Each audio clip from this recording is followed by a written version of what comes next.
자기 자신한테 잘해주면 돼요. 내가 행복하면 절대 화 안 납니다. 얼마 전에 우리 집에 대장암으로 온몸에 퍼져서 돌아가신 분이 계세요. 죽기 일주일 전에 나를 딱 끌어안고 울면서 이런 말을 했어요. 신부님, 나는 내가 이제 곧 죽을 것 같은데 나는 남편한테도 안 미안하대요. 그리고 자식한테도 안 미안하대요. 그런데 누구한테 미안하냐면 자기한테 미안하대요.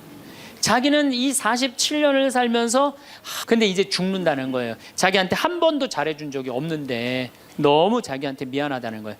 황창현 신부님께 배우는 행복 나침반입니다.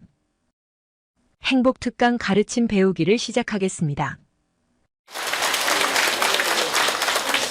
제가 사는 강원도 평창 생태 마을에는 제가 황토집을 전해서 암 환자들이 많이 오십니다.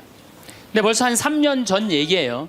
3년 전에 우리 집에 암 환자 자매님 한 분이 오셨어요. 한 분이 오셨는데 이분이 5월 달경에 오셨는데 완전히 얼굴이 새카마신 분이에요. 남편이 뭐라고 그러느냐면은 간까지 다 암이 전이 돼서 3개월밖에 못 살 거라고. 신부님 마지막으로 황토집이 좋아서 왔노라고.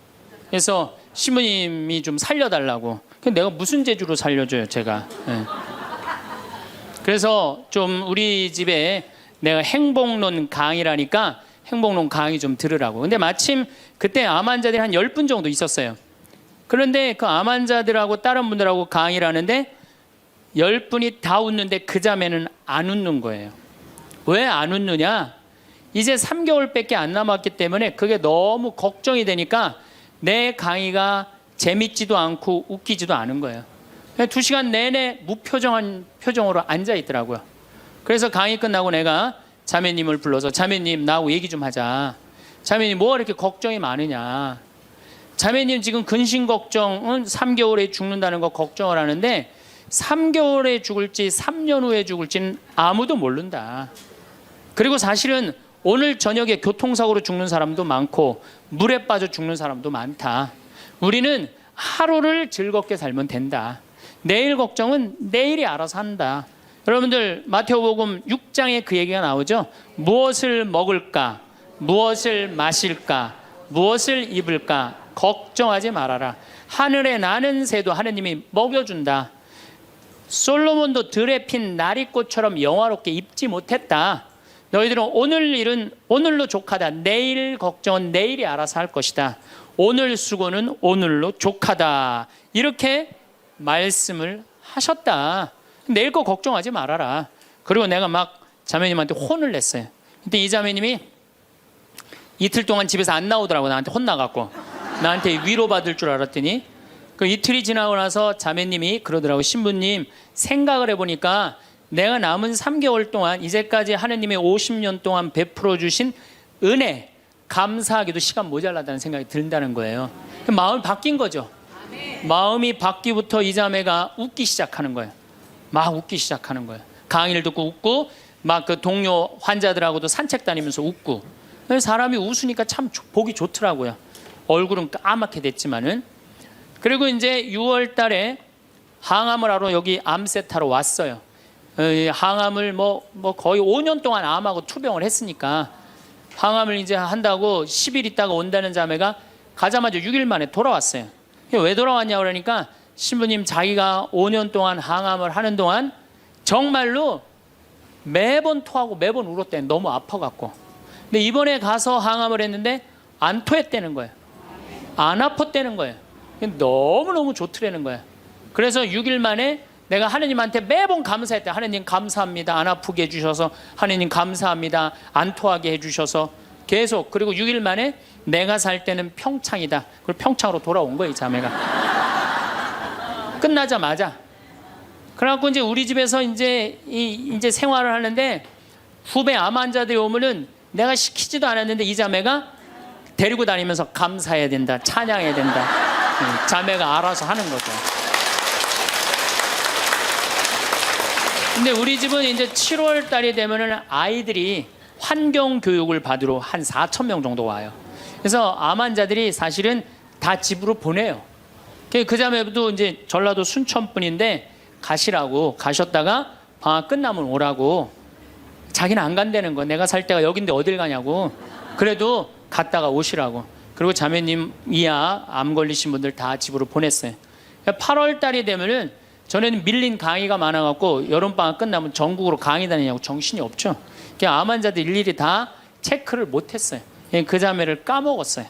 까먹고 이제 10월 달이 됐어요.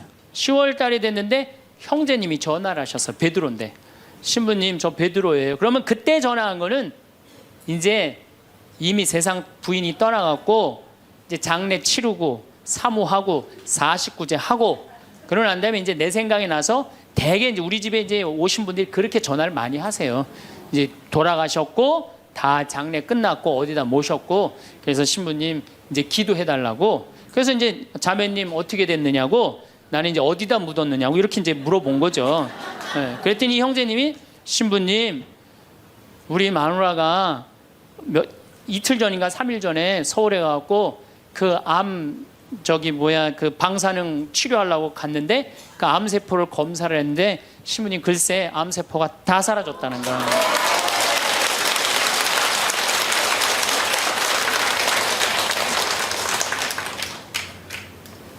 마음을 어떻게 먹느냐에 따라서 굉장히 많이 틀려요.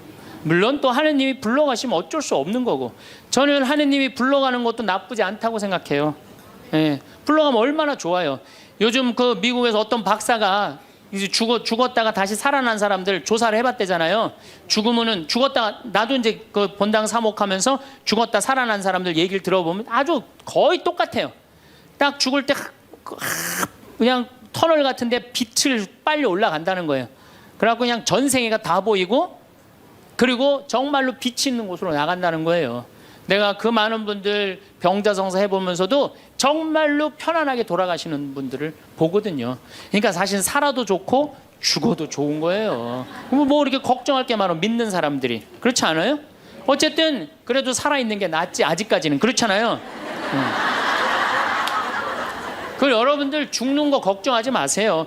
절대 죽기 전까지는 안 죽어요. 죽기 전까지는 걱정하지 마세요.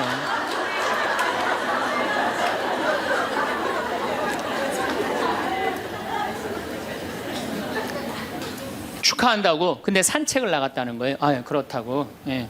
그래갖고 이제 11월 달이 됐어요. 우리 집에 이제 은퇴 신부님들이 자주 오세요. 그래갖고 이제 은퇴 신부님들 장어를 사드린다고 내 차에 모시고 가는데 저녁에 전화가 왔어요.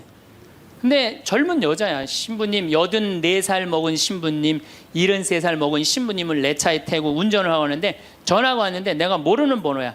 근데 저쪽에서 너무 이쁘고 젊은 여자가 신부님 저예요 그러는 거예요. 아니 내가 누군지 어떻게 알아. 목소리가 너무 이뻐. 그래서 실례하지만 누구시냐고 그랬더니 저쪽에서 뭐라 그러냐면, 신부님 섭섭해요. 제 목소리를 벌써 잊으셨어요 그러는 거예요.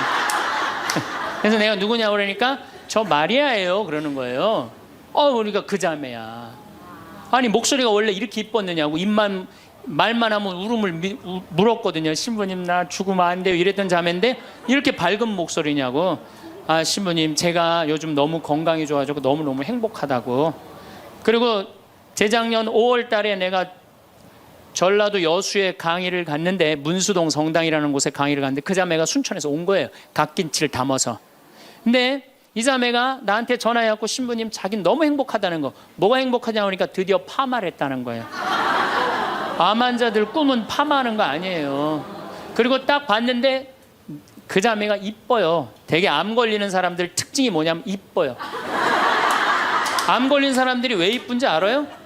이쁘니까 승질을 못 내잖아요. 이쁜 척 해야 될 거 아니야. 그러니까 화나는 일이 있어도 다 참고 사는 거야. 그러니까 이쁜 사람들이 암에 많이 걸려요. 또 어떤 사람이 법 없이도 사는 사람들이 암에 많이 걸려요. 다 참고. 그게 다 암이 되는 거예요. 그걸 참고 사느냐고. 참 예쁘게 생겼어. 그 많은 분들 중에 딱 마리아 자매가 눈에 딱 띄더라고요. 우리 직원들은 몰라보더라고. 얼굴이 분홍색으로 변하고. 나를 끌어안으면서 자기 너무 행복하다는 거. 그러니까 이 자매는 딱 끌어안았는데 내가 성령으로 꽉 차 있는 거 느끼겠더라고요. 근데 3개월 만에 돌아가신다는 분이 지금 3년째 살고 있어요. 지금까지도. 그래서 여러분들 우리가 마음을 근심 걱정하지 말고 감사하다가 살다 보면은 우리한테는 늘 행복한 일이 벌어진다. 신부님 결혼 생활을 한번 해보세요. 얼마나 화가 나나. 여러분들 누구 때문에 제일 많이 화가 나요? 남편, 아내, 자식들 때문에 화가 나죠. 이 자식들하고 관계를 보면은 자식 그냥 아무 잘못도 없는데 자기 화나면 자식들한테 뭐라고 폭언을 쏟아붓느냐면은 다 필요 없어, 너도 필요 없어, 그러죠? 밥이 넘어가냐? 뭐 이런 말 막 하잖아요, 자식들한테. 근데 여러분들 자식들한테 화로 키우면 그 화가 자기한테 돌아옵니다. 제가 한 15년 전에 용산 전자랜드에 내 후배 신부가 전축을 산다고 그래서 전축사로 갔어요. 그때 2월 15일경이었어요. 졸업 시즌이었어요. 전축을 사러 갔는데 그날 아마 아들이 이제 졸업을 했나 봐, 중학교를. 그래갖고 컴퓨터를 사준다고 엄마하고 아들하고 나온 모양이에요. 근데 엄마는 100만 원을 들고 나오고 아들은 그 컴퓨터 앞에서 150만 원짜리 컴퓨터를 자꾸 사고 싶어 하더라고요. 그러니까 이제 아들하고 엄마가 오니까 엄마가 슬슬 열받는 거지. 아들이 그냥 100만 원짜리 사면 좋은데 150만 원짜리 자꾸 산다고 우기니까 엄마가 너무 열받으니까 이 감정을 조절하지 못하고 아들 귀싸대기를 때렸어요.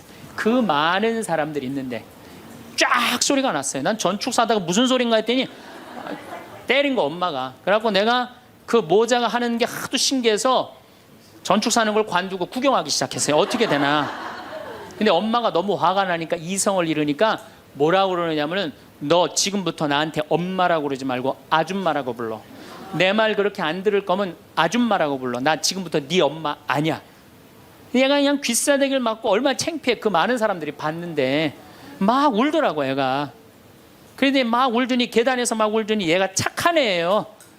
막 한참 생각하더니 자기가 잘못했다고 생각을 했는지 엄마한테 가갖고 엄마 미안해, 내가 100만 원짜리 살게. 분명히 그랬거든 아들은. 근데 엄마는 이미 이성을 잃은 상태야. 그러니까 엄마가, 웬만한 엄마는 고맙다, 네가 그렇게 마음을 돌려줘서, 그리고 내가 때린 거 미안하다 이래야 되는데 이 엄마는 완전히 이게 정신이 나간 엄마라 뭐라고 그러냐면 이놈의 새끼 아줌마라고 부르는데 왜 자꾸 엄마라고 부르느냐고.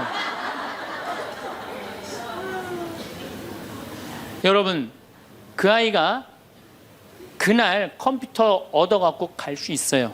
그렇지만 시간이 지나면은 아이가 엄마가 컴퓨터 사준 거 생각할까요? 귀싸대기 맞은 거 생각할까요? 5년 10년 지나고 나면 컴퓨터 봐 아무 생각 안 해요. 때린 것만 생각나요. 그런데 부모는 참 이상해요. 자식한테 때린 건 하나도 생각 안 하고 잘해준 것만 생각해요. 그러니까 자식은 부모한테 맞은 것만 생각하고 부모는 자식한테 잘해준 것만 생각해. 나중에 만나면은 이게 영 딴 마음을 갖고 사는 거야. 그러니까 여러분들 중에 만약에 자식들이 화가 나갖고 만약에 내가 때렸다, 늙어서 호강받을 생각은 꿈도 꾸지 말아라. 며칠 전에 중국에서 한 엄마가 길거리에서 아이를 막 발로 차고 막 때리는 거 보셨죠? 저 방송에 나왔더라고요. 화로 키우면요, 걔는 나중에 그 엄마한테 화로 갚을 수밖에 없어요. 근데 우리가 왜 자식들한테 많이 더 화가 나느냐? 이유는 딱 한 가지예요. 공부 못한다는 거예요. 공부 못한다는 거. 공부 안 하고 딴짓 한다고. 사친구 때 공부 안 하고 컴퓨터 게임이나 하고 더욱이 눈 동그랗게 뜨고 부모한테 덤비면은 화가 나요, 안 나요? 나죠?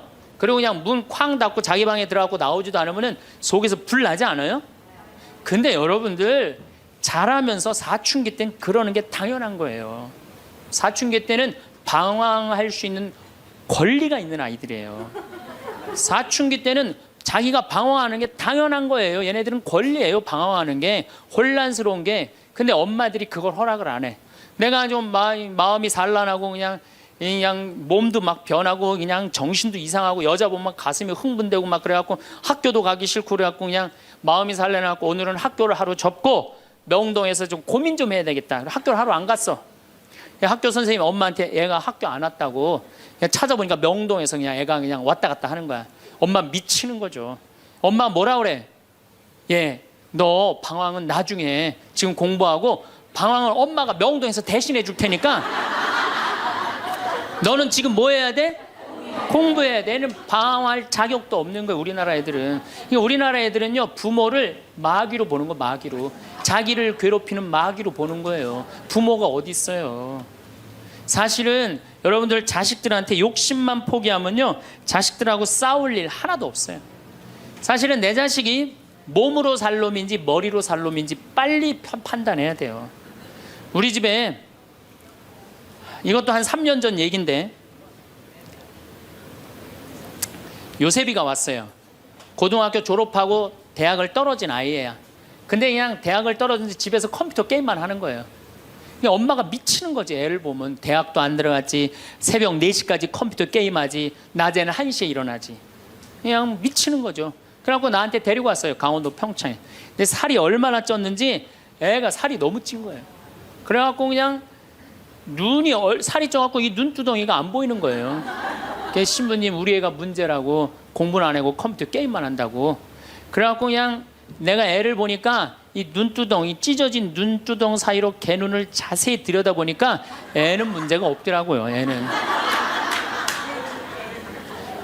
근데 애가 살이 얼마나 쪘는지, 100kg인지 110kg인지 120kg인지 130kg인지 알 길이 없는 거야. 왜? 우리 생태마을의 저울은 100kg까지 밖에 재는 게 없거든. 올라가면 막 뱅글뱅글 도는 거, 저울이. 그래서 내가 고추 빨 때, 방앗간에 나갈 때 달아봐라. 그래서 달아봐. 그랬더니 얘가 몇 킬로가 나냐? 130kg가 나서 130kg.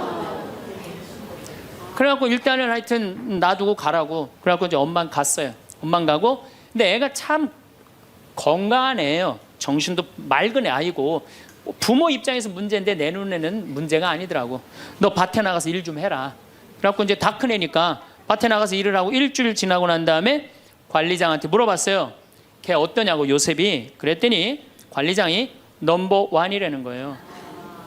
엄마는 문제라고 데리고 왔는데 우리 생태마을의 관리장은 넘버 1이라는 거. 일도 잘하고 성격도 좋고 기가 막히더라고. 어떻게 일을 잘하냐 하니까 애가 힘이 좋아갖고 물건도 잘, 게으름을 안 핀다는 거예요. 게으름을. 여러분들, 얘가 몸으로 살래요, 머리로 살래요? 몸으로 살래죠? 몸으로 살래를 머리로 살라 그러면 얘가 머리가 돌 것 같아, 안 돌 것 같아요? 그러니까 내가 몸으로 살지 머리로 살지 빨리 구분할 줄 알아야 돼요. 그래갖고 애가 너무 괜찮으니까 6월 달에 우리 생태마을에 앞에 강이 흐른단 말이에요. 거기서 래프팅을 합니다. 그래서 래프팅 가이드를, 자격증을 따라고 그랬어요.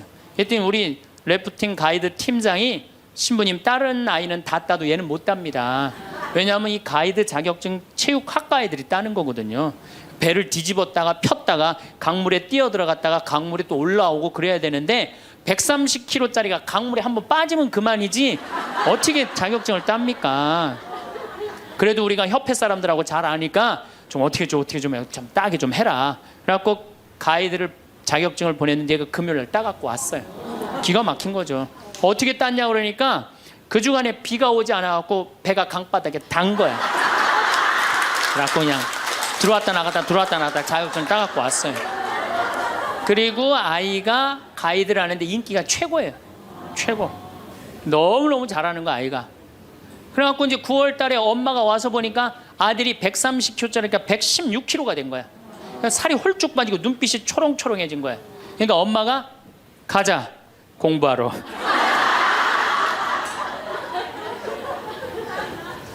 제가 보기에는 이 아이는 우리 집에 4년 동안 일하면은요, 돈 5천만 원, 6천만 원, 7천만 원 벌어요. 왜냐하면 우리 집에 일하면 돈 주거든요. 그럼 그 돈 모아갖고 사업을 해도 얘는 잘하는 애예요. 꼭 공부로 승부 걸 아이가 아니거든요. 그럼 신부님, 우리 애가 몸으로 살랜지 머리로 살랜지 기준이 어떻게 됩니까? 반에서 10등 안에 안 드는 놈들은요, 다 몸으로 살 놈들이에요. 여러분들 자식들 중에 반에서 10등 안에 안 드는 애들은 다 몸으로 살 애들이야. 독일은 초등학교 졸업하면서 중학교 올라가면서 갈릅니다. 대학 들어가래 아니면 기술 배우래. 그래갖고 갈러도 학교 선생님이 갈러놔도 우리 애가 왜 이 머리가 나쁘냐 이렇게 따지는 부모 하나도 없대요. 그러니까 그 독일 사람들은 그게 내 아이가 몸으로 살고 손으로 기술로 하는 걸 좋아한대요. 그리고 그렇게 아이가 살도록 도와준대요. 근데 우리는 만약에 그렇게 했다. 내가 교장 선생님들, 교감 선생님들한테 강의 한번 간 적이 있어요. 연수원에 가서. 그랬더니 교감 선생님들이 만약에 우리가 그런 결정을 하면 지금 학부형들한테 맞아 죽는다는 거예요. 그러니까 우리나라 부모님들이 욕심이 너무 많은 거예요. 자식들한테. 그러니까 자식들이 희생당하는 거죠. 자식들이 희생당하는 거예요. 그러니까 독일은 대학을 졸업하는 비율이 아이들의 한 25% 정도밖에 안 된대요. 대학을 졸업하는 아이들이. 들어가는 애들도 많지 않고, 미국은 뉴욕 잘 사는 데가 대학 졸업하는 비율이 60%예요. 60%. 그런데 우리나라는 대학에 지금 입학하는 게 몇 프로냐면 92%예요. 아무나 다 대학 가는 거예요. 아무나 다. 그러니까 독일은 몸으로 살 애들이 75%야. 그렇죠? 그 다음 미국은 몸으로 살 애들이 40에서 50% 정도 돼요. 우리나라는 92%가 대학, 미국은 또 미국이나 캐나다는 60%가 대학에 들어가도 졸업하는 건 그중에 반밖에 못해요. 다 졸업 못해요. 그래서 그쪽에 가보니까 입학은 물어봐도 졸업은 물어보는 게 아니래요. 졸업하는 게 그렇게 어렵다는 거예요. 근데 우리는 92%가 들어가면 92% 거의 다 졸업을 하는 거야. 우리는 몸으로 살 애들이 8%밖에 안 돼. 머리로 살 애들이 92%고. 공장에, 농장에 일할 사람들이 있어요? 없어요. 그러니까 이 나머지 92% 중에 취직을 다 합니까? 40, 50%밖에 못해요. 그러면 나머지 40%는요 한량으로 남는 거예요. 취직도 못하고. 그럼 그 자식 보고 있으면 속에서 불이 나요, 안 나요? 불이 나죠? 근데 누가 잘못한 거예요? 부모가 잘못한 거예요. 처음부터 너는 머리로 안 될 것 같으니까 우리 몸 쪽으로 가자. 그래갖고 농사를 가르치든지 기술을 가르치면은 걔 벌써 취직해갖고 일했을 거예요. 근데 다 우리의 삐뚤어진 욕심 때문에 아이도 망가뜨리고 부모도 망가지고, 그래갖고 돈 쏟아 넣느냐고 노후 대책연금도 못하고. 그러니까 그냥 전 국민이 그냥 화 속에서 사는 거예요. 그러니까 저는 정말로 우리나라 이 교육제도가 화의 근원이라고 생각해요. 그렇다면은 자식 때문에 화나죠. 그런데 이 부부라도 서로 사이가 좋으면은 좋은데, 엄마들이 자식한테 미쳐갖고 남편한테 신경 써야 안 써요? 안 쓰죠? 남편이 외로운지 힘든지도 몰라요. 근데 자식들은 부부가 막 사랑스럽고 이렇게 다정하게 지내는 부모를 본 자식들은요 안정스럽게 자란대요. 근데 부부가 맨날 싸우고 막 이러는 자식들은요 굉장히 불안정하게 자란다는 거예요. 그래서 저는 정말로 감사한 게, 저는 고등학교 졸업할 때까지 부부는 안 싸우는 건 줄 알았어요. 부부는 한 번도 부부 싸움을 본 적이 없어요, 저는. 근데 내 고등학교 때 친구가 아이 뭐 술 먹자고 고등학교 때, 그거 왜 그러냐 그러니까 아버지가 엄마를 때려갖고 눈탱이가 밤탱이가 됐다는 거예요. 자기 너무너무 괴롭다는 거예요. 그래서 저는 그때 충격받았어요. 어떻게 부부가 싸우느냐, 그런 충격을 받았어요, 저는. 왜냐하면 나는 우리 어머니 아버지 싸우는 걸 한 번도 못 봤거든요. 그래서 내가 그 얘기를 얼마 전에 우리 형제들이 다 모였을 때 나는 어머니 아버지 싸우는 걸 한 번도 못 봤다. 그랬더니 우리 형제들이 이구동성으로 딱 한마디 하더라고요. 신부님이 집에 붙어 있은 적 있어야지 그걸 보는 거 아니냐.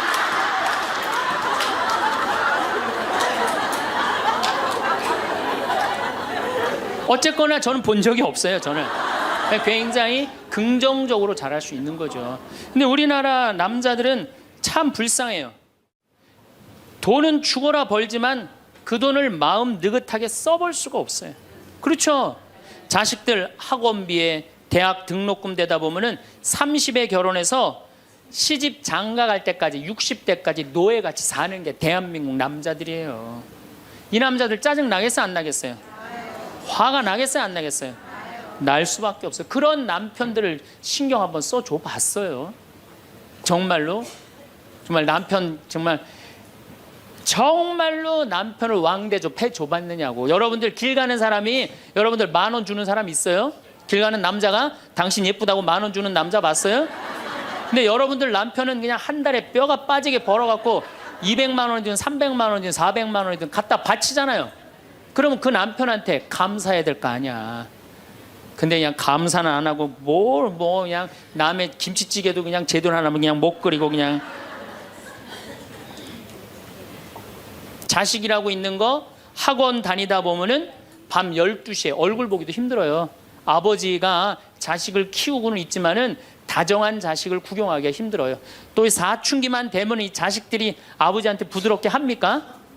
반항하고 틱틱거리고 그러면은요, 우리나라 남자들은 갈 데가 없는 거야. 그래서 40대 남자들이 자살률이 세계에서 1위인데 우리나라 여자보다 몇 배가 많이 죽느냐면 3배가 많이 죽어요.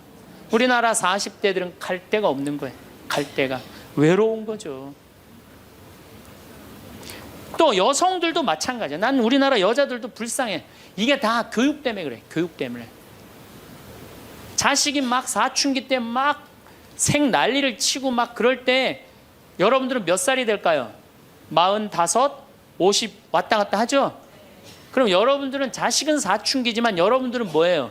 갱년기야.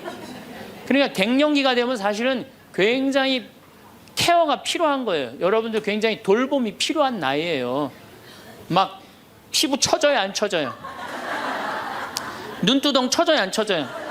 눈가 쳐져요, 안 쳐져요? 볼 쳐져요, 안 쳐져요? 이가 쳐져요, 안 쳐져요? 그러니까 그렇게 처지는 거 거울에 이렇게 보고 앉아 있으면 어떤 얼굴이 되냐면 이런 얼굴이 돼요.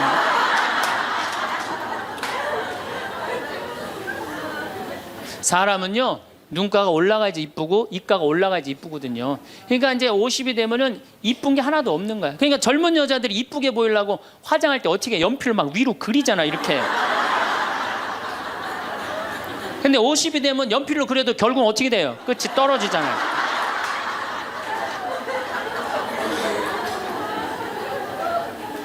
하지만 우리나라 이 갱년기의 여성들은 자신의 고통, 번뇌 뒤로 하고 감추고 희생합니다. 묻어두는 거예요. 자식을 위해서 희생한다. 내가 지금 뭐 생리가 이어졌다, 끊어졌다, 그냥 정신이 깜빡깜빡 하잖아요, 여러분들. 갱년기 시작되면은. 그렇죠? 지갑은 뒀는데 어디다 뒀는지 생각이 안 나는 그런 경우 참 많죠.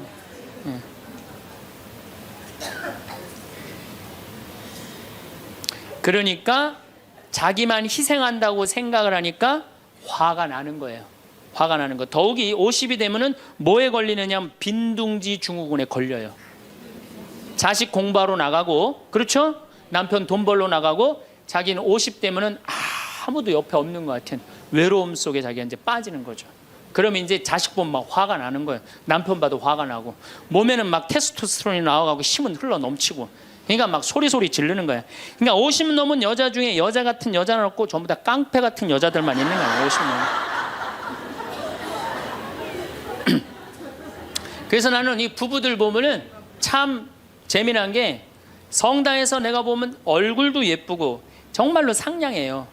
이 음식 반찬도 맛있게 하고, 그럼 남편하고 술 한잔 하면서 형제님 행복하다고, 저렇게 이쁘고 상냥하고 괜찮은 여자랑 살아서 정말로 부럽다고. 그러면은 형제님들 대부분이 뭐라고 그러냐면, 신부님 부러우세요? 너무 부럽다고. 그러면은 형제님들이 뭐라고 그러냐면, 데리고 가세요.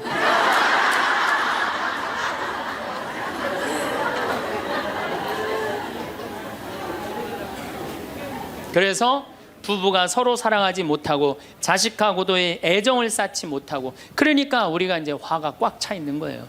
그러니까 이 화가 꽉 차 있으니까 정말로 상상하지 못하는 일들이 벌어지는 거. 우리 사회 안에서 막 서로 죽이고 뭐 내다 버리고 뭐 이런 일들이 벌어지는 거죠. 그러면은 화가 나면은 어떻게 이 화를 컨트롤을 해야 되느냐, 화를 다루어야 되느냐, 지금부터 그 얘기를 말씀드리겠습니다. 여러분들, 화가 나면 예수님만 보면 돼요. 우리가 인생이 답답할 때 누구만 보면 돼요? 예수님만 보면 됩니다. 요한복음 8장에 간음한 여자 얘기가 나옵니다. 자, 요한복음 8장에 간음한 여자 얘기가 나와요. 당시 2000년 전에 여자가 간음을 했다. 이건 당시 중동 지역에서는 어떻게 했느냐면, 돌로 쳐서 그 여자가 돌에 맞아갖고 쓰러져갖고 돌 무더기를 만들어서 죽여요. 이번에도 중동에서 그런 일이 있었죠. 사진을 보니까 진짜 돌 무덤을 만들어 버리더라고요. 근데 이 여자가 간음을 하다가, 이번에 이 중동에서 그런 분은 남자하고 팔짱 끼고 나갔는지 그냥 외출했다고 그거 이유 하나로 그 처벌을 당했어요. 근데 이 여자는 현장에서 붙잡혔어. 중동에서 이 여자들은요 다 싸고 다녀요. 그만큼 여자를 사람 취급을 안 해요. 그런데 이 여자가 간음을 했어. 그러니까 남자들이 막 화가 날 것 같아, 안 날 것 같아요? 너무너무 화가 나는 거지. 이 여자는 여러분들 예뻤겠어요, 안 예뻤겠어요? 예뻤을 거예요. 왜냐하면 당시에 간음을 한다는 건 목숨을 걸었기 때문에. 이 여자 몸매는 어땠을 것 같아요? S라인에 S라인.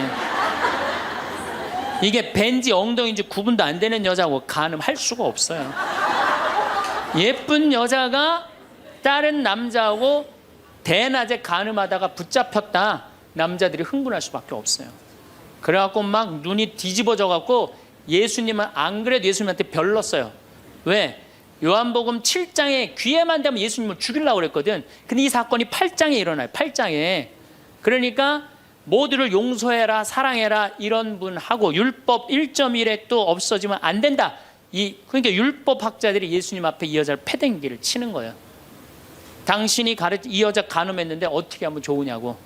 근데 예수님이 보니까 이 사람들이, 이 남자들이 너무너무 흥분해 있는 거야. 눈이 뒤집어진 거예요. 보니까 흰 눈동자 95%, 까만 눈동자 5%야. 눈이 확 뒤집어져 있는 거야. 근데 예수님은 참 지혜로우셔요. 흥분한 사람하고는 얘기를 안 하시는 거예요. 여러분들 두 사람이 막 싸워. 내가 말리로 들어갔어. 말리로 들어갔고 말리로 들어가면 나중에 흥분한 사람들 속에 뛰어들어가면 나중에 몇 명이 싸워요? 3명이 싸워요. 이게 눈에 뵈는 게 없을 때는요, 아무리 좋은 말도 귀에 안 들어오는 거예요. 눈에 뵈는 게 없을 때는. 예수님 딱 보니까 아니 이 사람들이 완전히 흥분해 있어. 그러니까 상대 안 합니다. 어떻게 하냐면 대꾸도 안 하고 바닥에다 뭘 쓰세요. 땅바닥에 뭘 쓰세요. 참 위대한 행동이죠. 흥분이 가라앉을 때까지 기다리시는 거죠. 저는 제 소원이 하나 있어요. 저는 본당 신부를 10년 동안 했는데 다행히 한 번도 뭐 교우들끼리 뭐 서로 싸워갖고 패가 갈린다든가 그런 적이 없어요. 그런데 이제 내가 다음에 이제 한번 본당에 나가면 주교님한테 가서 꼭 부탁하고 싶어요. 주교님한테 나는 어떤 본당에 나가고 싶냐고 부탁을 하고 싶냐면은 성당이 두 패로 나눠져 갖고 머리통이 터지게 싸우는 본당에 나 보내달라고. 내가 꼭 하고 싶은 게 있어서 그래요. 뭘 하고 싶으냐면은 내가 이제 머리통이 터지게 싸우는 본당에 발령받아 갔단 말이야. 딱 발령받아 가면은 양쪽 회장들이 딱 올 거 아니에요. 신부님, 저치들이 우리 성당 돈 다 빼먹었다고. 또 이쪽 회장들은 저치들이 우리 성당 분위기 다 깬다고 시시비비를 가려달라고 흥분이 돼갖고 오면은 나는 아무 말도 안 하고 사제관 방바닥에 뭘 써보고 싶어요. 나 그거 꼭 해보고 싶어요. 여러분들도 만약에 남편이 나하고 얘기 좀 하자고 남편이 흥분돼갖고 너 왜 우리 어머니한테 그렇게 못되게 대하느냐 그래갖고 싸우자고 문을 열고 딱 들어와갖고 딱 봤는데 남편이 흥분을 했어. 눈동자를 보니까 흰 눈동자 95%, 까만 눈동자 5%야. 그러면은 부인이 그래 나도 할 얘기가 많다 해보자. 그러면은요 어떻게 될 것 같아요? 싸우고 귀싸대게 맞게 돼 있어요. 왜? 말로 싸우면요 남자는 여자를 못 이겨요. 남자는. 왜냐하면 여자는 하루에 25,000마디를 하고 남자는 하루에 15,000마디밖에 못 하거든요. 그러니까 말로는 여자를 이길 수가 없어요. 나는 우리 신부들 중에 수녀님하고 싸운 신부들 중에 수녀님하고 싸워서 수녀님을 이긴 신부를 본 적이 없어요.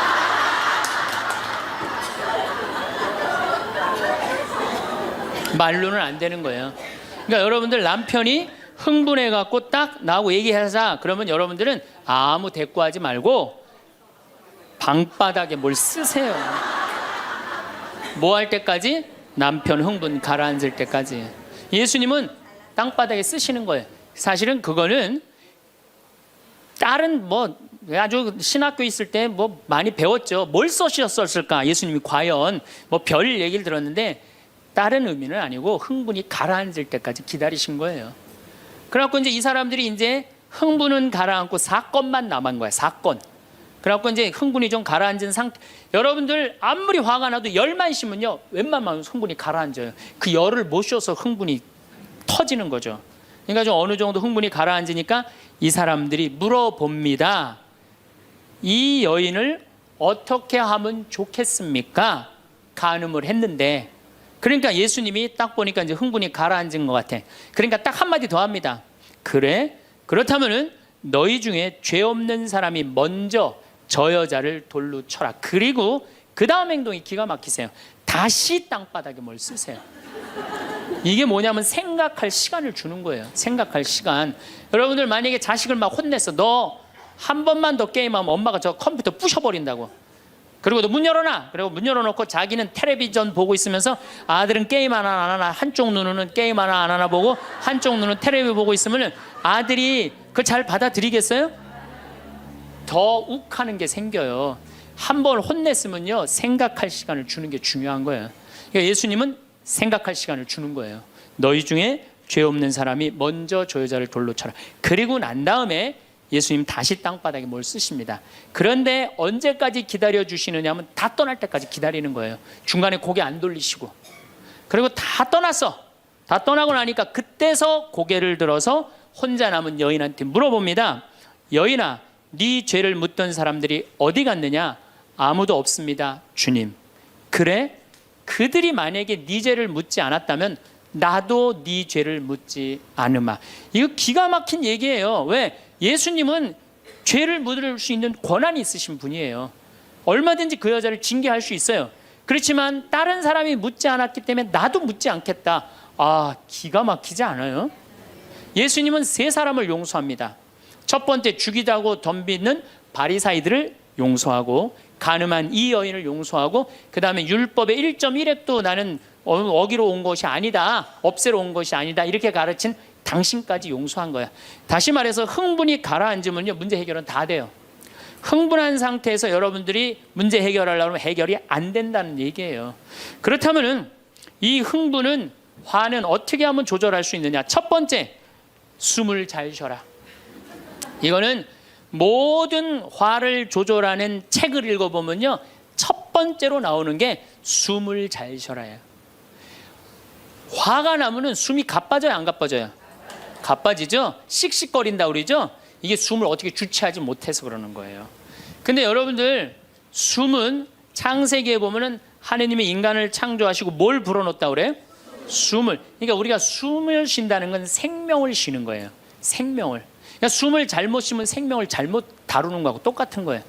근데 숨은 어떻게 내 몸으로 들어와서 코로 들어와서 심장으로 해서 이 위로 해서 그 다음에 단전, 배꼽 아래로 해서 간으로 해서 폐로 이렇게 돌아서 나가는 게 숨이에요. 그래갖고 온전히 산소 공급이 온 장기 안에 다 돼야 돼. 근데 화가 나면 여러분들 숨을 어디다 걸어놓고 쉬어요? 목에다, 목조에서 딱 걸어놓고 싸우잖아요. 남편하고 싸울 때. 네, 내가 시집와서 당신한테 해준 게 뭐가 있어? 외식을 해줘서, 설거지를 해줬어, 그렇다고 여행을 시켜줘서, 밍크 코트를 사줘서, 다이아를 사줬어. 그럼 얼굴이 빨개져, 안 빨개져요? 왜 빨개지느냐면 이게 내려갔다 와야 되는데 여기만 딱 차 있으니까 점점 풍선처럼 부풀러 오르는 거예요. 그렇게 1시간을 소리 지르고 싸우면은 1시간 동안 여기 산소 통합니까, 안 통합니까? 안 통하면 여기가 무슨 병이 드느냐면 화병이 드는 거. 그래서 드는 병이 화병이에요. 그러니까 싸울 때 어떻게 싸워야 되냐면 숨을 쉬고 싸워야 되는 거예요. 싸울 때 어떻게 싸워야 되냐면, 당신이 말이야, 시집 와갖고 나한테 해준 게 뭐가 있어? 설거지를 해줬어, 그렇다고 외식을 시켜줬어.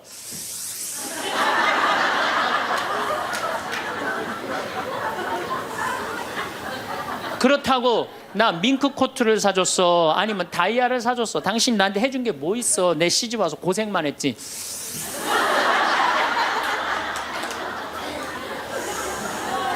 그렇다고 내가 하느님 그렇게 열심히 믿었는데 예수님 태어난 나자렛을 보내줬어, 갈릴레아를 보내줬어.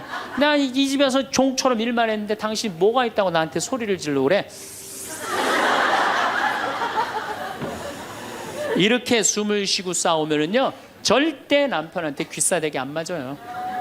남편이요, 차분히 얘기하게 돼 있어요. 근데 막 흥분을 끌어올리면서 얘기하면 사람 감정이 격해져 갖고 이성이 사라지는 거예요. 그래서 우리가, 내가 너무너무 화가 나면은 심호흡을 10번만 하면은 굉장히 문제가 해결된다는 거예요. 그래서 여러분들, 화가 나면 어떻게 해라? 숨을 잘 쉬어라. 두 번째, 화가 나면 어떻게 해라? 걸어라. 걷는 게 아주 중요합니다. 여러분들, 화가 날 때 묵주를 들고 나와서 동네 한 바퀴만 돌면은요, 알아서 마음이 정리가 돼요. 해결책도 알아서 나와요.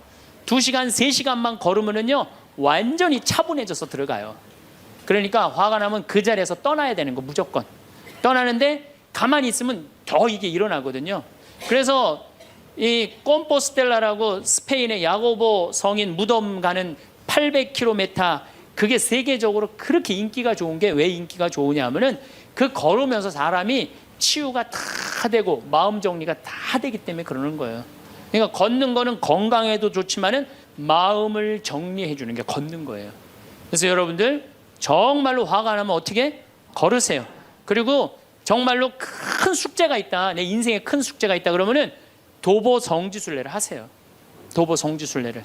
저는 우리 교우들이랑 이 세남터에서부터 미리네까지 전체 교우가 밤 8시면 모여갖고 새벽 3시, 4시까지 저 미리네까지 걸었어요.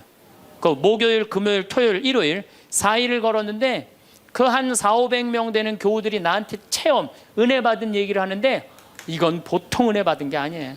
허리 아프던 사람은 허리 다 낫고, 위장 아프던 사람은 위장 다 낫고, 마음 복잡한 사람 마음 정리되고, 사업이 막 안 돼갖고 괴로워하던 사람은 빛을 보고, 걷는 게 그렇게 우리 인생에 중요한 거예요. 그래서 내가 정말 문제가 있다, 세남터서부터 걸으세요. 세남터 우리 김대건 신부님 시신 모시고 미리네까지 원선시호 할아버지가 그땐 청년이었지만 갔잖아요. 그 생각하고 걸으면요 여러분들 은혜 많이 받으실 거예요. 그러니까 화가 나면 어떻게 해라? 숨을 잘 쉬고 그 다음에 어떻게 해라? 걸어라. 그 다음에 화가 나면 화를 조절하는 방법 중에 세 번째는 잘 먹어라. 이게 먹는 게 화를 먹는 경우가 너무 많아요. 인스턴트 음식, 그렇죠? 이거 잘못 먹으면요 다 화가 들어있는 거예요. 그리고 고기 너무 많이 먹으면요 화냅니다. 여러분들 사슴 싸나워요 안 싸나워요? 안 싸납죠? 사자 싸나워요 안 싸나워요? 싸납죠? 사자 뭐 먹어요? 고기 먹죠? 사슴 뭐 먹어요? 풀 먹죠? 내 아들이 나한테 덤비는데 막 리모컨 던지고 막 자기 막 방문 부시고 그러면은요 애가 성격이 나빠서 그런 게 아니에요. 아, 내가 고기를 너무 많이 먹여서 그렇구나. 그래갖고 걔를 뭘 먹이냐면 6개월 동안 풀만 먹여보세요. 6개월만 지나면 완전히 온순해집니다. 그리고 여러분들 우리가 먹는 게 화가 너무 많아요. 아주 비근한 예를 하나 드릴게요. 달걀을 예를 드릴게요. 달걀을 여러분들 닭들 어떻게 달걀을 낳아요? 우리 지금 여러분들 보통 드시는 닭들 다 가둬놓고 하죠? 재웁니까 안 재웁니까? 안 재우죠?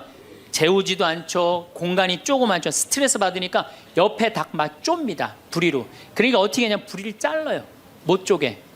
그런 닭들이 놓는 달걀은 화가 들어있을까요? 안 들어있을까요? 화가 들어있는 거예요. 그런 음식들이 자연적이지 않은 음식들이, 반자연적인 음식들을 우리가 먹는 게 문제예요. 우리 닭들은 내가 300마리 키우는데 막 날아다니면서 놓는 알들은 벌써 향이 좋아요. 딱 깨서 먹으면 아주 고소하고. 그런데 일반 그 시중에서 이렇게 사는 닭들은 막 약간 좀 비리고 이런 냄새, 그 스트레스 받는 거예요. 그럴 만큼 먹는 게 중요한 거예요. 그래서 자연식이라는 게 우리한테 그래서 중요한 거예요. 그래서 이 화도 커피 많이 먹으면 막 심장 두근두근 거려요, 안 거려요? 그런 상태에서 화나는 일이 있으면 폭발합니다. 그러니까 먹는 게 아주 중요하다. 네 번째, 우리가 화를 잘 다스리려면은 이게 음양의 조화, 인생을 좀 즐길 줄 알아야 돼. 인생을. 하느님이 6일 일하고 7일째 쉬셨어요, 안 쉬셨어요? 쉬셨죠? 그럼 여러분들도 일하고 쉬어야 돼, 안 쉬어야 돼?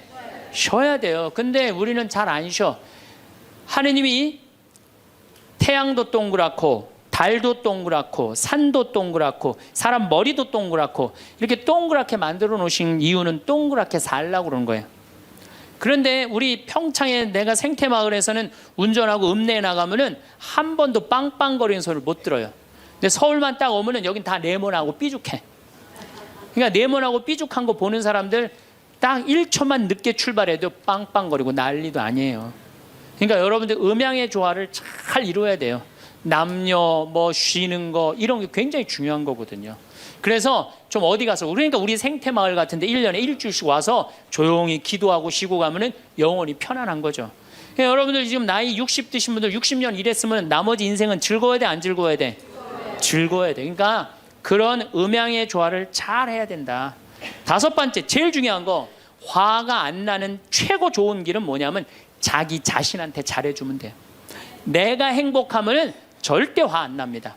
얼마 전에 우리 집에 대장암으로 온몸에 퍼져서 돌아가신 분이 계세요. 자매님이 나보다 1살 많은데 죽기 일주일 전에 나를 딱 끌어안고 울면서 이런 말을 했어요. 신부님, 나는 내가 이제 곧 죽을 것 같은데 나는 남편한테도 안 미안하대요.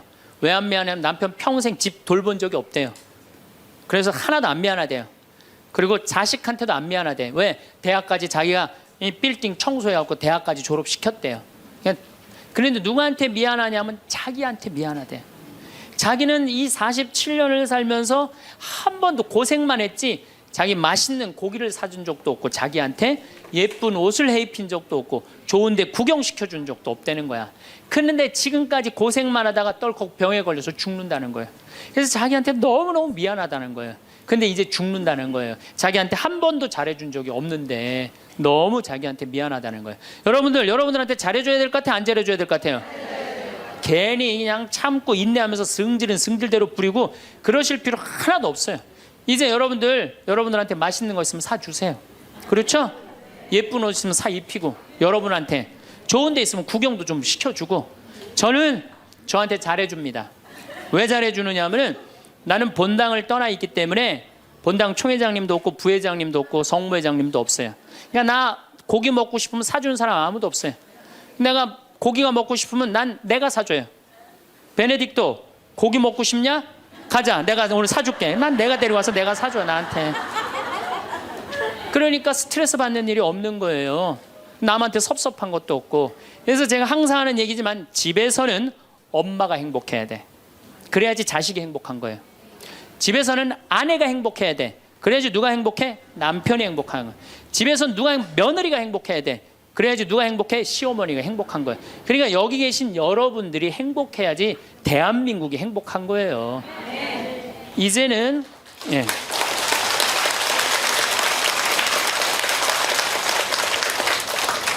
자기한테 잘해주는 걸 비신앙적이라고 생각하지 마십시오.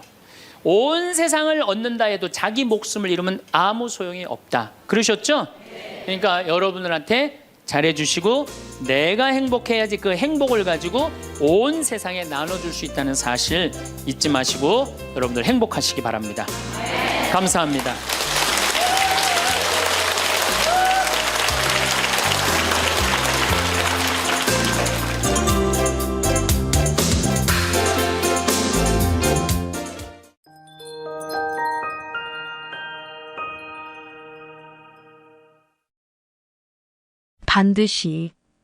반드시 매일 매순간 나도 나의 소중한 이도 치유받고 치유될 것이다.